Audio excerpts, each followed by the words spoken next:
Dante was an Italian poet, born in Florence in 1265 and died in Ravenna in 1321. He was widely known for his main work, the Divine Comedy. This was one of the ornamental works of the transition from medieval to Renaissance, tagged on the one the pinnacles of universal literature. Even though most of his education he was at home and that studied Tuscan poetry from Gittona of Arezzo and Buonagionte or Visciani. At that time, the Sicilian school captivated Dante. His centers of interest led him to discover places in Provence and Latin culture.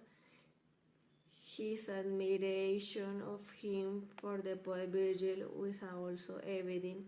In addition, I have studied the Italian vernacular, Latin, the lingua franca of that time, and Provençal, and in fact insert some verses in this language in Purgatory. It should be noted that in the Middle Ages, the fall of the Western Roman Empire left a dozen small states in Italy, so Sicily was culturally and politically distant from Tuscany. They did not share the same language or culture, and the means of the communication were difficult. Dante, like many Florentines of that time, was involved in the conflict between the Guelphs and the Ghibellines.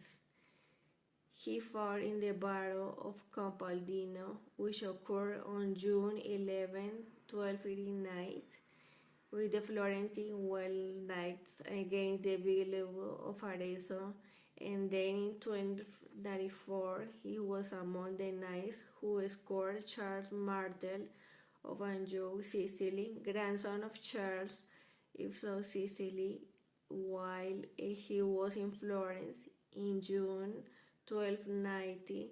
The day of the presumed death of Beatrice is located at 24 years old.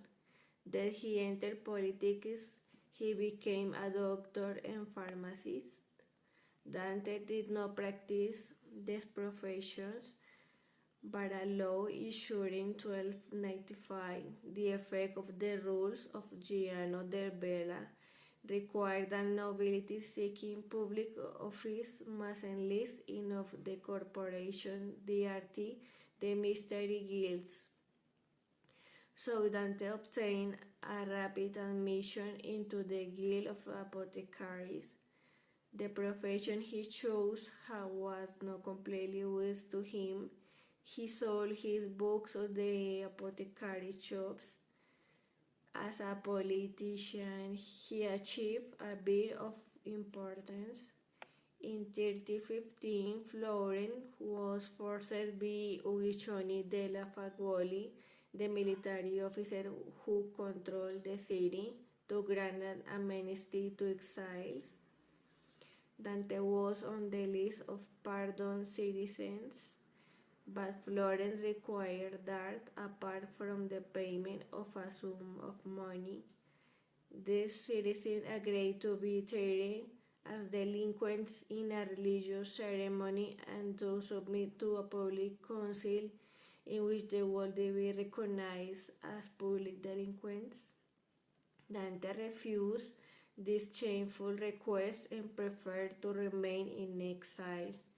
When Uguccione finally defeated Florence, Dante's death sentence became confirmed, with the sole condition that he return to Florence to should never enter the city again. They confirmed his death sentence of me extending his two children of him. Dante waited a long time to be invited to run to Florence because exile was almost a form of day because it stripped his most of identity. Of course, he never returned. Prince Guido Novello da Polenta invited him to Ravenna in 1318 and he accepted. Thank you for your time.